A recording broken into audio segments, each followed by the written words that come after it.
Marathon, a type of race that many athletes only dream of completing. It's a race covering a distance of 26 miles. If you were to walk the course non-stop, it would take approximately 7 hours to finish. The average for those who run it is 4 hours and 20 minutes. It requires a lot of preparation, months of training, and dedication to be done.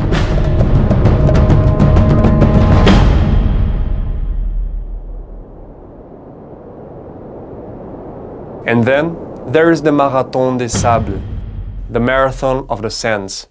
And despite its name, it's not a typical marathon. In fact, it spans 6 days of competition, a distance of nearly 6 marathons, and is conducted in the middle of the Sahara Desert. Essentially, you face one marathon a day in the middle of the desert. Only the strongest and most mentally and physically resilient manage to finish the race. And Mauro Prosperi was certainly one of those people. But that race was nothing compared to the hell he would go through after an accident.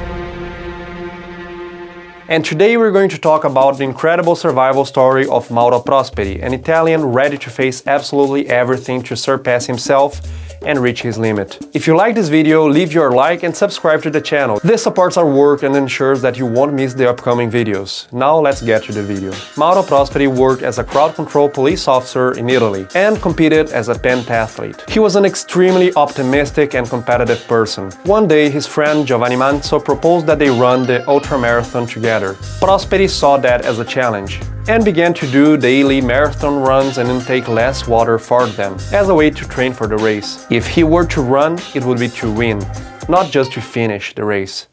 The year was 1994, and Prosperi was 39 years old. The competitors had to race with a backpack equipped on their backs containing food, clothes, sleeping bag, compass, portable stove, and emergency kit. Water was offered at bases along the race route. It was him and his friend against 78 other people. And the race began.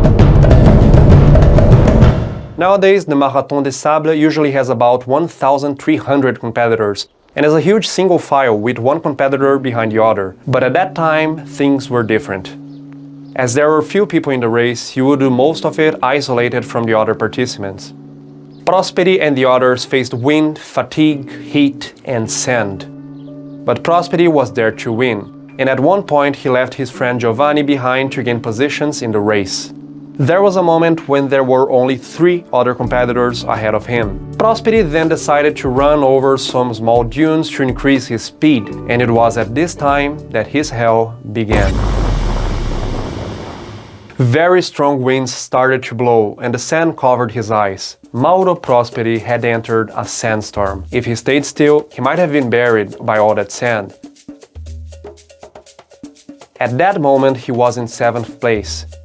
If he wanted to maintain his position, he should continue running forward, not back where the other runners were. And that was his biggest mistake. His throat burned and his nose bled because of the sand, but he couldn't stop. So he ran, hoping that the storm would pass soon. But this didn't happen. It was 8 hours of continuous storm. The Italian thought he was on the correct race route, which would be seen by a trail. But after some time, he realized he was lost. The next day, he continued to run. He thought he would be near other competitors and went to a high dune, but he couldn't see anything. No trail, no people. His water was running out, so he decided to urinate in his plastic bottle in case the situation got even worse. The organization said that if you got lost, you should stand still and wait for a rescue, and that's what Prosperi decided to do. After many hours standing still, a helicopter appeared. Prosperi then used his flare, but the helicopter simply didn't see him and continued ahead. And that's when that strong and confident man began to falter. The next day, he decided to walk to find shelter, water, or people who could help him. That's when he found a marabout, a Muslim shrine, but there was no one there, just a coffin with a corpse. It was still better than nothing, and Prosperi decided to stay there for shelter. Days passed and nothing. He ate what was left of his belongings and drank the rest of his urine. He put the Italian flag at the top of the tower so that anyone passing by could see him. But nothing happened. And if he didn't do anything about it, thirst would end up killing him. That's when he saw some bats inside the marabout. At some point, I saw some bats, and I ate them raw. I realized I was becoming a caveman. Prosperi ate everything that was available: bats, bird eggs, beetles, and lizards. 4 days passed since he got lost, and a plane flew over where he was. Prosperi wrote SOS in the sand and made a fire with whatever he could to attract attention. But another sandstorm happened, which meant he was not seen. By this point, his wife, family, and friends were worried, and rescue teams were looking for Mauro but couldn't find him. Too many, he should already be dead. 4 days are usually more than enough for a person lost in the desert to die. And even with all his resilience and optimism, Mauro Prosperi decided there was no more hope. If he were to walk again in the desert and ended up dying there, his body would be swallowed by the sands, and he would be considered missing. And under these conditions, his family would not receive pension from the Italian government. But if he was found, they would. At night, he wrote a message on a temple wall asking his family for forgiveness, and cut his wrists. This was the end. But death still didn't want the Italian. It was not his time yet. He was so dehydrated that the blood did not flow from his cut wrists. And to Mauro, this was a sign that he could not give up in that way. So he decided to leave the temple and walk again through the desert. He walked only when the temperature was cool, in the morning and late afternoon, to conserve as much energy as possible. He ate the small creatures he came across and drank the sap from plants he found. That's all he could do. And then he found water. Was it a mirage?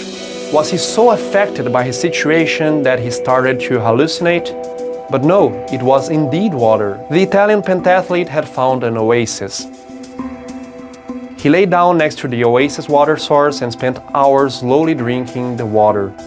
It was undoubtedly the best thing that happened to him in over a week, but he was not safe yet. He needed to keep walking after rehydrating. He needed medical care due to what his body had undergone in the past few days. Oases are a divine sign for those lost in the desert, not only because they have water, but also because animals and people in desert regions tend to stay close to these few regions with water. And after some time walking, Mauro Prosperi found fresh goat droppings. Some more time and he found a little girl who ran away in a panic. The Italian looked terrible, extremely thin and weary. The women from the girl's village came to him. They were Tuaregs, a group of desert nomads. The men were out of the community, and the women gave him shelter, drink, and food. But his body was so damaged that he couldn't eat. But he would finally be saved. He would be able to see his family again.